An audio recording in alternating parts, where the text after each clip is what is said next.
कि इन 4 व्यक्तियों द्वारा मिलकर भोली-भाली महिलाओं को झांसा दिया जा रहा था और यह बताया जा रहा था कि एक महामाया नाम की योजना चल रही है, जिसके अंतर्गत यदि आधार कार्ड दिया जाएगा तो डबल होकर पैसे वापस मिलेंगे। इस गिरोह के द्वारा इनके पति के फर्जी डेथ सर्टिफिकेट्स बनवाकर विधवा पेंशन के लिए अप्लाई किया गया। 56 खाते जो विधवा पेंशन से संबंधित है और 2 खाते जो वृद्धावस्था पेंशन से संबंधित है वो हमारे सामने आए हैं। और इसमें जो मुख्य भूमिका है वो हरीश नाम के एक व्यक्ति की है, जिसके द्वारा जन सेवा केंद्र चलाया जाता था। लगभग 4 लोगों के 8 खाते हैं, जिसमें 3 साल के अंदर 1.25 करोड़ का ट्रांजैक्शन हुआ है। तो जहाँ भी इसका उपयोग किया है उस पर भी कार्रवाई की जाएगी और गैंगस्टर एक्ट के अंतर्गत इन पर कार्रवाई करके संपत्ति का जब्तीकरण भी कराया जाएगा।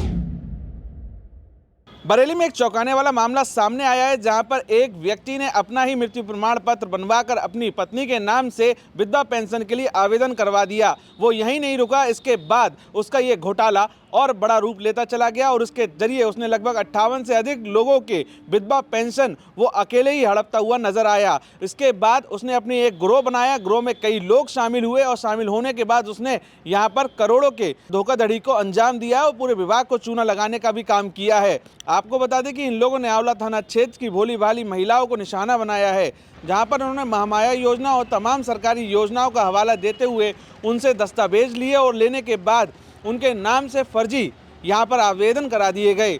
इस मामले की भनक जब विभाग को लगी तो उन्होंने एक जांच बैठाई, जिसमें पूरा मामला सामने आया है, जिसके बाद अभी 4 लोगों को गिरफ्तार किया गया है। 3 अन्य लोग फरार बताए जा रहे हैं, जिनकी धरपकड़ के लिए भी पुलिस लगातार दबिश देती हुई नजर आ रही है।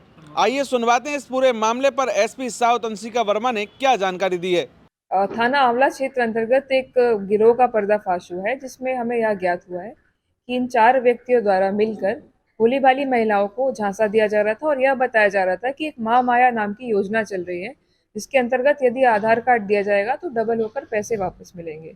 जो महिलाएं हैं उनके द्वारा आधार कार्ड की डिटेल्स शेयर की गई और इस गिरोह के द्वारा इनके पति के फर्जी डेथ सर्टिफिकेट्स बनवाकर विधवा पेंशन के लिए अप्लाई किया गया। जब विधवा पेंशन आना शुरू हो गई उसके पश्चात इनके द्वारा उन फंड्स को अपने खातों में डाइवर्ट किया गया। इस प्रकार के फिलहाल 56 खाते हमारे सामने आए हैं। 56 खाते जो विधवा पेंशन से संबंधित है और 2 खाते जो वृद्धावस्था पेंशन से संबंधित है वो हमारे सामने आए हैं। इसके अतिरिक्त यह ज्ञात हुआ है कि 4 साल से लगभग ये कार्य इनके द्वारा किया जा रहा था और इसमें जो मुख्य भूमिका है वो हरीश नाम के एक व्यक्ति की है, जिसके द्वारा जन सेवा केंद्र चलाया जाता था। ये एसबीआई मित्र का भी काम करता था और इसके द्वारा कई खाते इस तरीके के खुलवाए गए, जिसके बारे में फिलहाल जांच प्रचलित है। इसके अतिरिक्त जो 3 और व्यक्ति हैं जिनको गिरफ्तार किया गया, इनके नाम मुनीश, प्रमोद और शांति स्वरूप है। इनके द्वारा महिलाओं को बरगलाकर उनको यह बताकर कि महामाया योजना चलाई जा रही है, इससे पैसे डबल होंगे, यह कहकर उनसे पैसे भी प्राप्त किए गए हैं और विधवा पेंशन के अंतर्गत उनको जो लाभ दिलाने का वादा किया गया है। और वो महिलाएं क्योंकि पढ़ी लिखी नहीं थी, उनको यह ज्ञात नहीं था कि उनके द्वारा आधार कार्ड डिटेल्स क्यों ली जा रही हैं।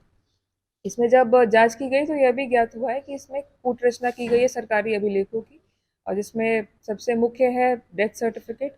इनके द्वारा डेथ सर्टिफिकेट का जो क्यूआर कोड होता है उससे छेड़छाड़ की गई है और फर्जी सिग्नेचर किए गए हैं लेखपाल के, और तहसील के फर्जी मोहर भी लगाए गए हैं।